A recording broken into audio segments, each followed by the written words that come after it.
You're in my world now. Welcome. We've got a few things done since Season 1 ended, though not nearly as much as I would have liked.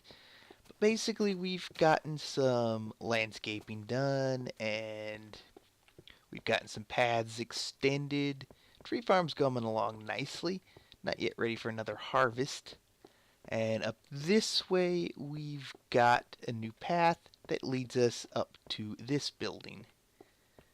This actually basically just leads us back around and down, and then this leads us the rest of the way up. A little bit of a problem with the way stairs orient, so I had to do this like this, whereas the others I did like this. Also, shifting is in the game now. That is something I was definitely looking forward to. So this is going to basically be our hub area, but that's not really the point of this episode. You can see into the testing area from up here, where I actually did a little bit of testing, and boat pressure plates, that kind of stuff works, so we can actually go ahead and go through with that. But yeah, just rambling on here really quickly. We've basically got a lot of stuff to do, and I need to get a lot of cobble, and I figure extra resources wouldn't be too bad either. Huh. I feel like that would actually be beneficial. Granted that, yeah, that actually is kind of a necessity, I think, because it then diagonals into this, so it might be a big area, but it's kind of necessary. So, yeah. Rambling aside, this is actually going to be more of a serious talk type of episode, and I'm going to do it while caving. So, for anyone who is not interested, I offer you an out for the video.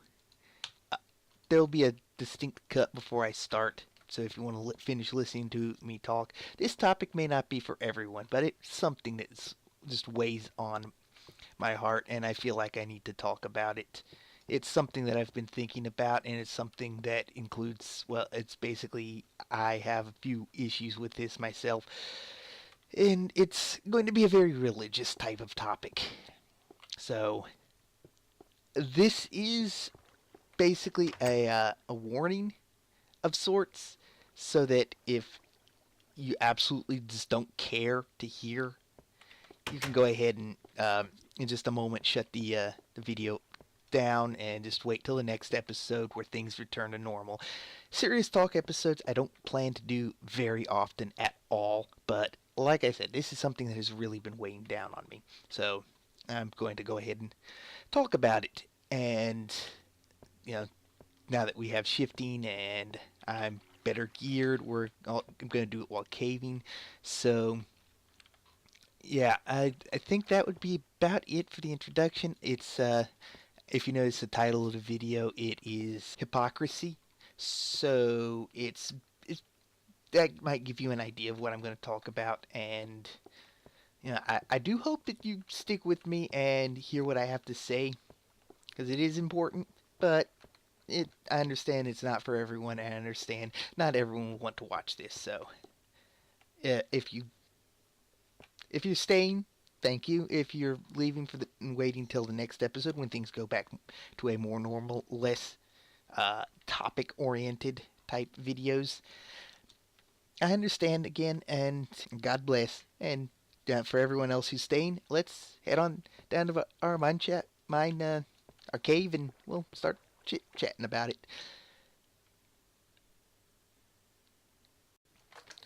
Yeah, it seems slimes are starting to spawn now. So, whoa. These things don't break off into smaller parts.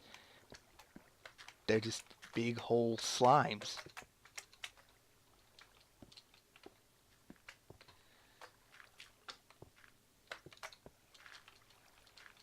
Guess I could have probably left them alive. Help take up the mob cat, but whatever.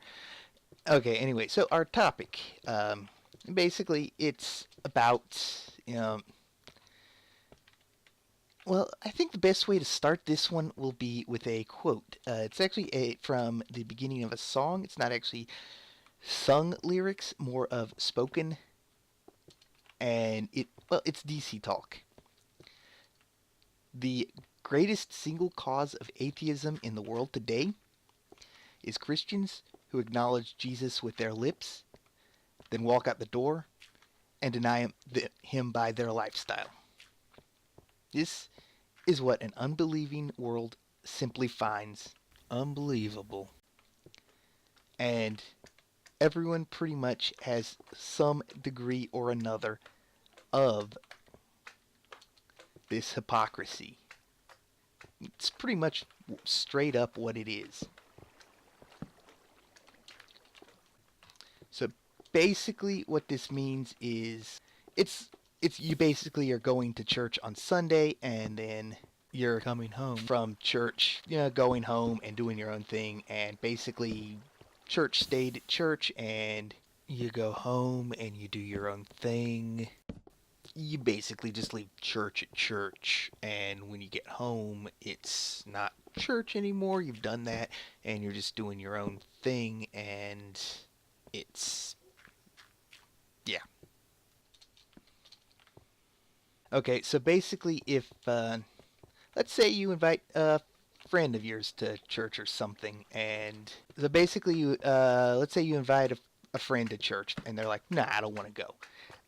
Is it because do they not want to go because you're leaving a pretty much secular lifestyle and you're basically showing them, oh hey, just because I say I'm Christian and but then I go and do all this other stuff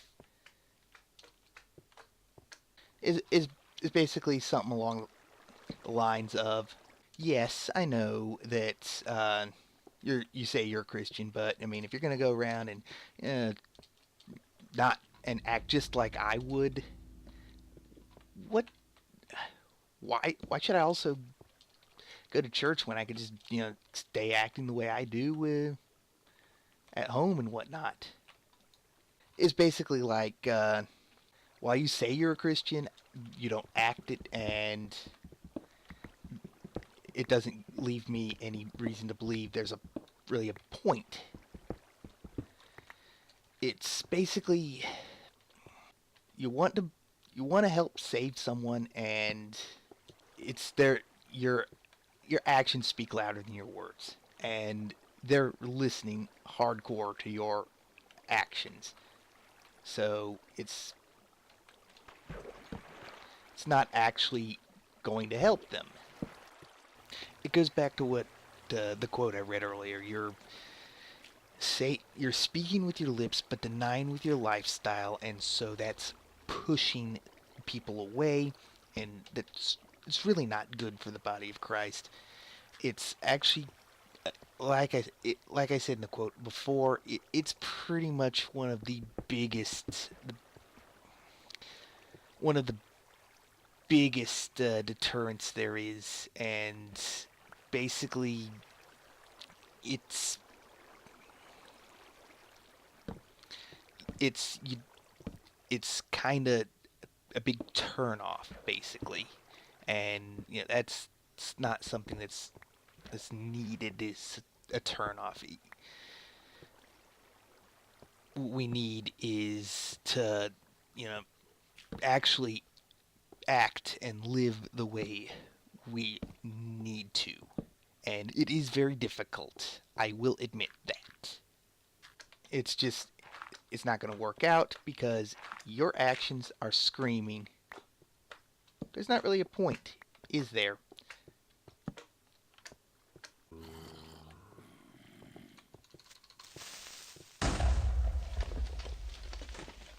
Nowhere near you, and you still blew up. So I guess basically one of the things I'm saying is basically if you're going to be inviting people to church, to disciple to them basically, that you need to have the right lifestyle so that they can actually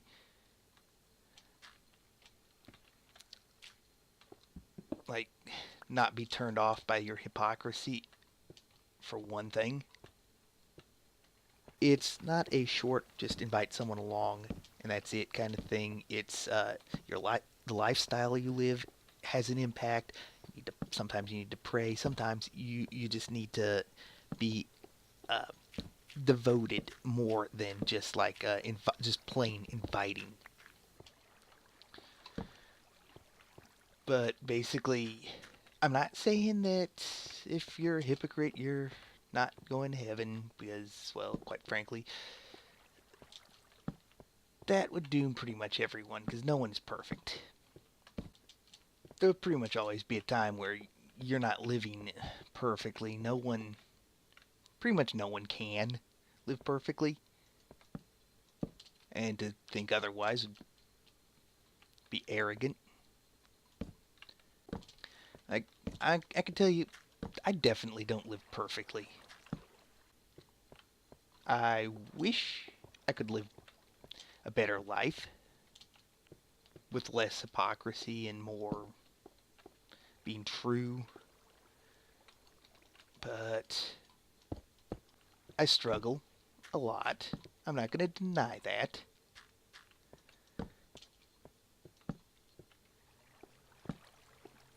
It does basically boil down to if you want to be a disciple, basically, that's where you really need to step up your game on, like, basically how you act and such.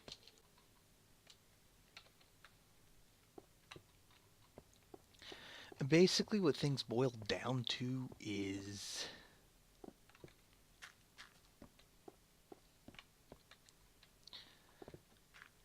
you know the, there's just too much hypocrisy, and if you want to call yourself a Christian, then you need to try to get away from that hypocrisy. Not saying it's gonna be easy, and not saying you're not gonna stumble. I'd like to get away from the hypocrisy that I show as well, but again, it's not gonna be easy. I would like to basically point out that not everyone is going to be perfect. Basically, what we need to do is stop being so hypocritical and start basically actually trying to live correctly. And this even goes for me, and it's not something that's going to be easy in the slightest. But it is something that honestly just needs to be done. It's like especially if you feel guilty because of something, because of the way you're acting or what you're doing, as opposed to if you just, if you don't feel, okay, if you feel guilty about something that you're doing, I would say stop doing that because it's probably something that you shouldn't be doing.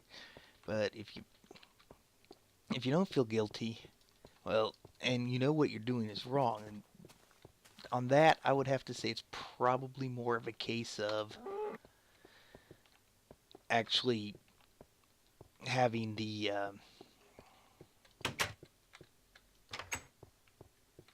basically having the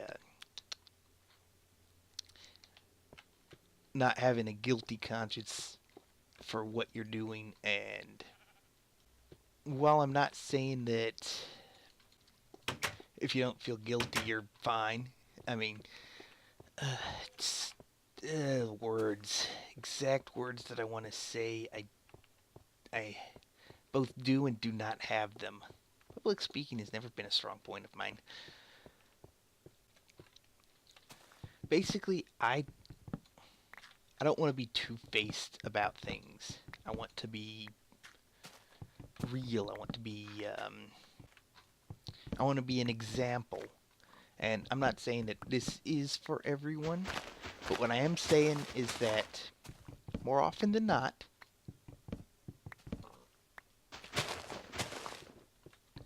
what ends up happening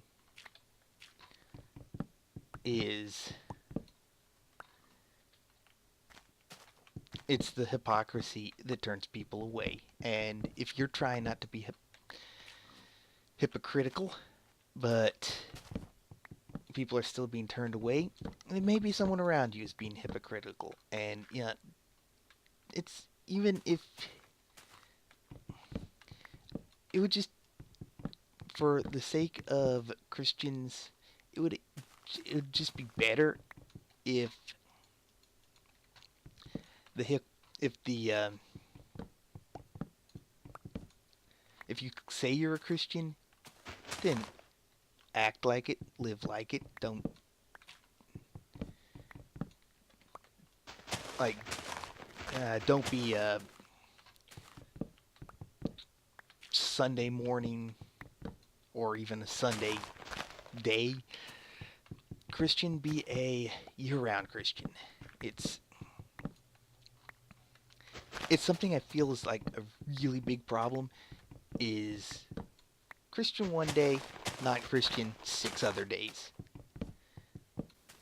I know I've probably been sounding a bit like a broken record, but sometimes repetition is what's necessary to get something stuck in your head, and I really do think that this is an issue that Christians need to actually focus on and be real with and understand that it is in fact a an issue. It's not a nothing. And so yeah, that's pretty much it. Feel free to leave your input in the comments below. Uh, any thoughts you might have, agree, disagree, just keep it civil. And thank y'all for watching, thank y'all for listening. As always, check the description below. And God bless.